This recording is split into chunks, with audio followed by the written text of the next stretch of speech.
WhatsApp guys, welcome back once again. So दोस्तों, आज की कहानी जो एक्सप्लेन करने जा रहे हैं उसका नाम है द वे बैक। कहानी शुरू होती है किम हैंग नाम के आदमी से जो अपनी जिंदगी से परेशान हो चुका है। एक कूद जाता है, लेकिन वो मरने के बजाय एक ऐसे आइलैंड पे पहुंच जाता है जिसका एड्रेस दुनिया वालों को तो पता है, लेकिन उसने इसके बारे में कभी सुना ही नहीं है। अब जब उसकी आंख खुलती है तो वो काफी दूर उसे खुद की ऑफिस बिल्डिंग दिखती है, जिसे देखकर वो खुद से कहता है कि शायद मेरी किस्मत में मरना लिखा ही नहीं है। वो उस जगह के चारों ओर घूमने लगता है, लेकिन थोड़ी देर बाद वो उस जगह आकर रुक जाता है जहां से शुरू किया था। यहाँ हमें पता चलता है कि ये आइलैंड दरअसल हैंग रिवर के बीचों बीच में है और ये एक रेस्ट्रिक्टेड एरिया है और इस आइलैंड पर वो बुरी तरह से अब फंस चुका है। लेकिन यहाँ पर अब ना तो उसके पास खाने को कुछ है और ना ही पीने को, पर इस चीज के बारे में वो कुछ और सोच पाता कि तभी उसे ख्याल आता है कि उसके पास तो फोन तो है।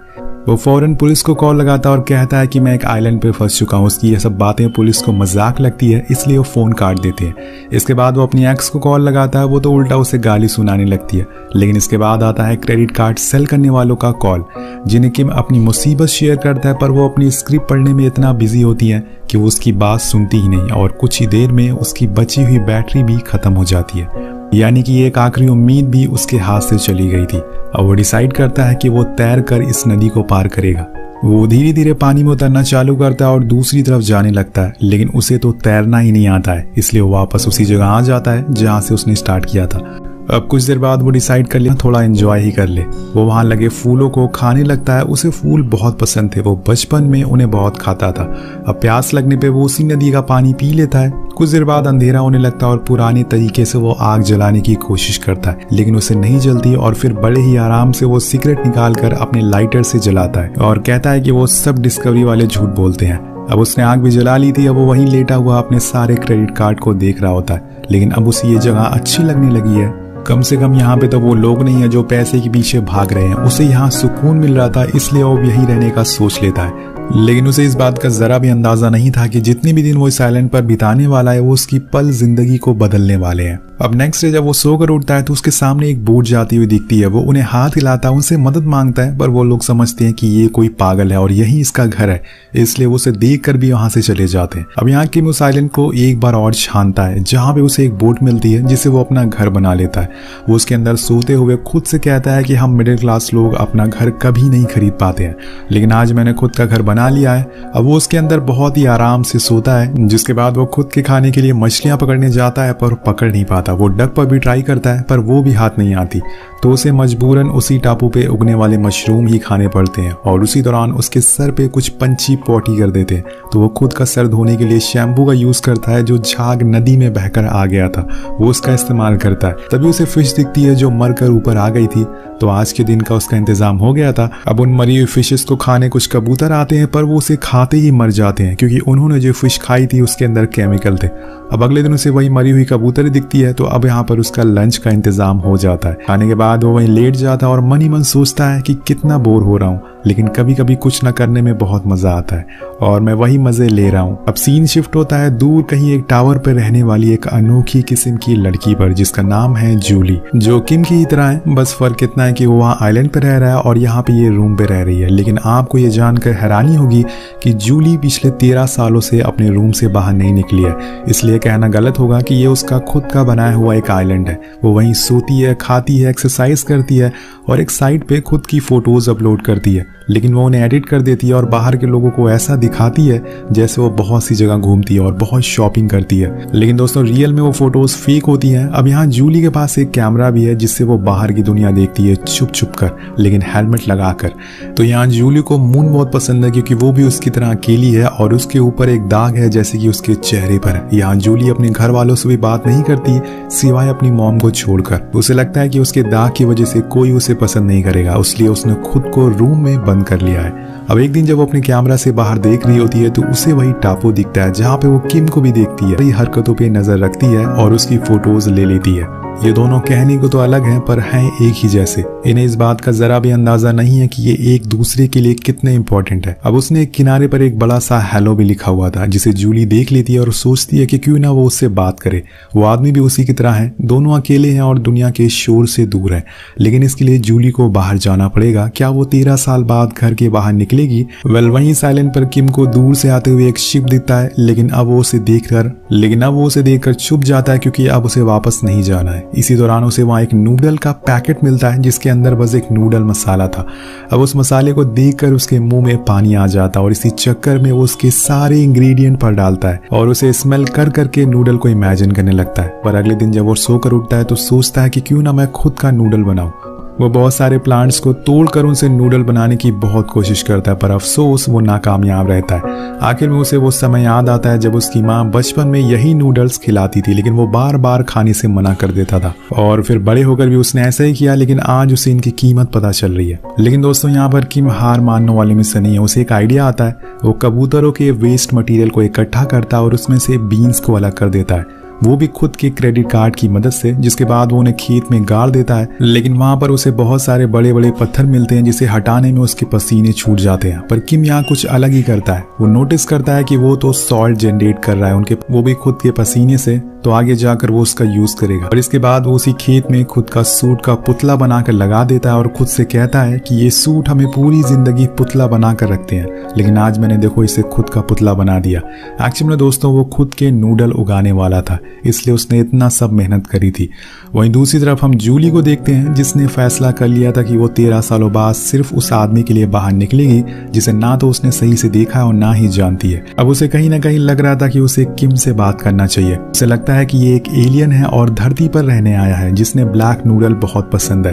वो खुद से बोलती है कि क्या मुझे नासा से मदद लेना चाहिए, लेकिन वो पहले खुद उसे बात करना चाहती है। अब वो लोगों से छुपते छुपाते हुए हेलमेट लगाए हुए रात के अंधेरे पर उसी ब्रिज पर जाती है जिसके नीचे वो आइलैंड था और एक मैसेज को बोतल में बंद करके नीचे फेंक देती है और फौरन आकर घर में उसके रिप्लाई का इंतजार करने लगती है। लेकिन उसका वो इंतजार खत्म होने का नाम ही नहीं ले रहा था। जूली के लिए समय का पहिया कछुए की तरह हो गया था, लेकिन वही जैक का समय किसी जेट की तरह भाग रहा था, जिसे साफ पता चल रहा था कि जिस काम में मजा आता है वही करिए, भले आप दूसरी की नजरों में अच्छे ना हो।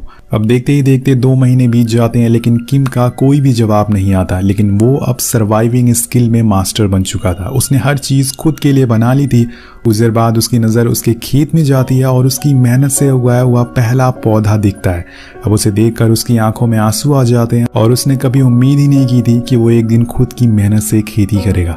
वो फौरन जाकर कुछ बॉटल ढूंढने लगता है जिससे वो पौधे को कवर कर सके और उसी दौरान उसे वो बॉटल मिल जाती है जिसे अंदर जूली का मैसेज लिखा था। अब वो बाहर आता और उस बड़े से हेलो के पास खड़ा होकर कहता है कि जरूर मुझे कोई देख रहा है। आखिर वो बदनसीब आदमी कौन है जिससे मुझसे बात करने में इंटरेस्ट है। वो उस मैसेज का जवाब वही कॉर्नर पर लिखता है हाउ आर यू और वहीं साइड में बैठ जाता है। अब हर दिन की तरह जब जूली कैमरे से देख रही होती है तो उसे वो मैसेज मिल जाता है जिसका इंतजार उसने 2 महीने से किया था। ये देखकर वो बहुत ही खुश होती है और इतना खुश वो पहले कभी नहीं थी। वो एक बार फिर बाहर जाकर उसे मैसेज भेजती है, पर इस बारी जब वो वापस घर आ रही थी तो असल में उसे बाहर की दुनिया का पहला एक्सपीरियंस होता है। उसे एक पेड़ पर बैठे कुछ तितलियां दिखती है। उसे हमेशा से नींद की दिक्कत थी, लेकिन आज उन फूलों को देखकर वो खुद ब खुद सोने लगती है। वहीं किम को उसका मैसेज मिलता है तो वो उसके जवाब में लिखता है कि फाइन थैंक यू। अब किम को ये चीज पसंद आने लगी थी। उसे अब खुद का एक दोस्त मिल गया था जो उससे बातें करना चाहता था, पर आखिर ये है कौन, यही बात किम बार बार सोचता रहता है। और इसी बीच उसकी नजर उसके खेत पर जाती है जिसमें एक बड़ा सा कॉर्नफ्लावर उग गया था जिसके अंदर एक कॉर्न भी लग गया था। अब ये देखकर किम बहुत ही इमोशनल हो जाता है क्योंकि अब वो नूडल बना सकता है जिसका इंतजार उसने महीनों से किया था। वहीं जब जूली को इस बात का पता चलता है कि उसे नूडल बहुत पसंद है तो वो उसके लिए एक रेस्टोरेंट में कॉल करती है और कहती है कि क्या तुम नदी के बीच वाले टापू पर डिलीवरी कर सकते हो, और उसे एक्स्ट्रा पैसा देकर वो डिलीवरी करवा देती है। अब इतने महीनों से किसी इंसान को किम ने नहीं देखा, इसलिए जब वो उस लड़के को देखता है तो वो भूल जाता है कि कैसे बात करते हैं। लेकिन थोड़ी देर बाद वो उसे पूछता है कि ये किसने भेजा है, तो वो डिलीवरी बॉय बताता है कि एक लड़की ने। तो किम पूछता है कि वो कैसी दिखती है। वो लड़का कहता है कि मैंने भी उसे नहीं देखा है, तुम्हें पता चलेगा तो मुझे भी बता देना। अब यहाँ किम को ये तो पता चल गया था कि वो एक लड़की से बात कर रहा है जिससे उसे थोड़ी खुशी मिलती है, लेकिन वो सारे नूडल्स लौटा देता है। उसे ऐसा करते हुए जूली भी देख रही थी। अब वो डिलीवरी बॉय नूडल वापस लेके आता है तो जूली उसे पूछती है कि उसने क्या कहा, तो वो कहता है कि उसने कहा है कि ये नूडल उसे उम्मीद देते हैं, इसलिए वो उसे नहीं खा सकता। पर यहाँ जूली उसे खाती है तो उसे समझ आ जाता है कि ये असल में उसे एक होप दे रहे हैं, एक बेहतर जिंदगी की, एक बेटर फ्यूचर की। वहीं दूसरी तरफ किम ने अब अपने उगाए हुए कॉर्न से नूडल बना लिया था और जब वो उसे पहली बार टेस्ट करता है तो उसकी आंखों से आंसू आने लगते हैं क्योंकि उसने जो सोचा था सेम वैसे ही उसके महीनों की मेहनत आज रंग लाई है। दूर से जूली सारी चीजें देख रही थी जबकि और किम को उसके उगाए हुए नूडल्स के लिए कांग्रेट्स भी करती है। अब यहाँ हम देखते हैं कि जूली जिस कमरे में सोती थी वो बहुत ही छोटा था लेकिन उसके लिए कंफर्टेबल था, लेकिन अब चीजें बदल गई है। उसे वहां नींद नहीं आती, इसलिए वो अपने उस कंफर्ट जोन से बाहर आती है और बाहर ही सोती है। अब ये सब उसके लिए बहुत ही नया था। वो अपनी लाइफ में बदलाव ला रही थी और ये किम से बात करने की वजह से हो रहा था। उसने अपने रूम में एक किम का भी टॉय रख लिया था। वेल कहानी आगे बढ़ती है और वो एक और मैसेज भेजती है कि उसने जो कुछ भी कहा है उसके लिए वो माफी मांगती है, जिसे किम एक्सेप्ट कर लेता है और हंसने लगता है। लेकिन वहाँ जूली की आंखों में आंसू थे। उसे आज तक कोई समझ नहीं पाया था, लेकिन शायद एक आदमी जिसने ना तो उसे देखा और ना ही सुना है वो उसे समझने लगा है। कुछ दिनों बाद जूली सालों बाद अपनी मॉम से बात करती है और कहती है कि उसे भी कॉर्न उगाना है। ये सुनकर उसकी मॉम थोड़ा हैरान होती है, लेकिन उन्हें बहुत ही खुशी मिलती है कि उनकी बेटी ने उनसे बात की है। आगे हम देखते हैं कि जूली ने भी अपने रूम में प्लांट उगा लिए हैं जिसे वो हर रोज पानी देती है। वहीं किम अब प्रिटेंड करता है कि जब वो जूली से बात करेगा, जब उससे पहली बार मिलेगा तो वो कैसे रिएक्ट करेगा। लेकिन आखिर में वो कौन है, उसका नाम क्या है, यही सवाल वो एक बार फिर से उस आइलैंड के कॉर्नर पर लिखता है, जिसे देखकर जूली के चेहरे पर एक बार फिर से स्माइल चली जाती है। उसने पूछा था कि वो कौन है, वो कैसी दिखती है, तो जूली एक बार फिर से वही करती है जो वो बीते सालों से करती आ रही है। वो अपने से बेटर लुकिंग लड़कियों की फोटो प्रिंट करके उसे सेंड करने जाती है, पर कर नहीं पाती। उसे लगने लगा था कि वो किम को धोखा दे रही है, इसलिए खुद को रोक लेती है, जिसकी वजह से अगले दिन किम को कोई भी जवाब नहीं मिलता और वो परेशान हो जाता है। अब अगले दिन किम गुस्से में लिखता है कि वो कौन है, अगर उसे ये नहीं बताना था तो उसने उससे बात क्यों करी। अब ये देखकर जूली एक बार फिर उसी जोन में चली जाती है जहां से वो आई थी। उसने अपने रूम की सारी चीजें लॉक कर ली, लेकिन उस रात जब वो लोगों से कोई और लड़की बन के बात कर रही थी तो लोग उसकी सच्चाई जान जाते हैं उसकी वेबसाइट पर और सभी लोगों से बहुत ही गालियां देते हैं और उनकी बातें पढ़कर जूली पूरी तरह से टूट जाती है। उसे अब पूरी तरह से यकीन होने लगा था कि वो बहुत बुरी है, उसने लोगों को धोखा दिया है, जिस वजह से वो उसी छोटे से रूम में जाकर खुद को लॉक कर लेती है। अब किम एक मैसेज का इंतजार में बैठा रहता है पर वो नहीं आता, लेकिन उसकी जगह बारिश आ जाती है जो पल भर में किम की महीनों की मेहनत बर्बाद कर देती है। वो अपने खेत को बचाने की लाख कोशिश करता है पर वो तबाह हो जाता है। उसका घर जो उसने अपनी लाइफ में पहली बार खुद से बनाया था वो भी बह जाता है, जिसके साथ ही उसकी जिंदगी की उम्मीद भी उसी तूफान के साथ कहीं दूर जा चुकी थी। अब अगले दिन वो उसी खेत में उदास होकर बैठा रहता है और तब जूली भी उसे ऐसी हालत में देखकर बहुत ही उदास हो जाती है। लेकिन दोस्तों यहाँ पर नेचर को कौन रोक सकता है। कुछ देर बाद अब वहां पर कुछ अथॉरिटीज के लोग आते हैं जो कल के तूफान के बाद इस जगह को साफ करने आए थे, पर वो किम को देख लेते हैं और फौरन अपने लोगों से उसके बारे में बताते हैं। अब उन्हें देखकर किम वहां से भागने लगता है, लेकिन आखिर में वो लोग उसे पकड़ लेते हैं। अब किम उनसे बार बार कहता है कि प्लीज मुझे मत लेके जाओ, मुझे यहीं रहने दो, मैंने कुछ गलत नहीं किया है, मुझे किसी के जवाब का इंतजार है।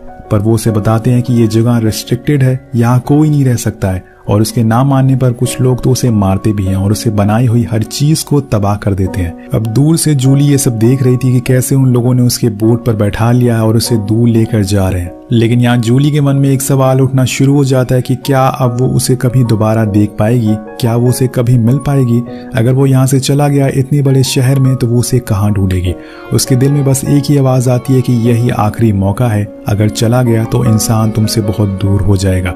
वो अपने सारे रूल्स को तोड़कर नंगे पैरी भागते हुए 13 सालों में पहली बार बिना हेलमेट के लोगों के सामने आती है, पर इस समय उसे बस किम से मिलना है। उधर हम किम को देखते हैं जिसे उन लोगों ने लाकर एक रोड के किनारे छोड़ दिया था, जिसके बाद वो वहां से एक बस पकड़ लेता है जो कि उसके घर की तरफ जाती है। दूसरी तरफ जूली शहर के हर कोना कोना ढूंढ रही थी, कहीं भी उसे एक बार किम दिख जाए। अब वो उस आइलैंड के सबसे करीबी बस स्टैंड पर जाती है जहां किस्मत से उसे किम बस में चढ़ता हुआ दिख जाता है, लेकिन जब तक वो उसके करीब जाती है बस निकल चुकी थी।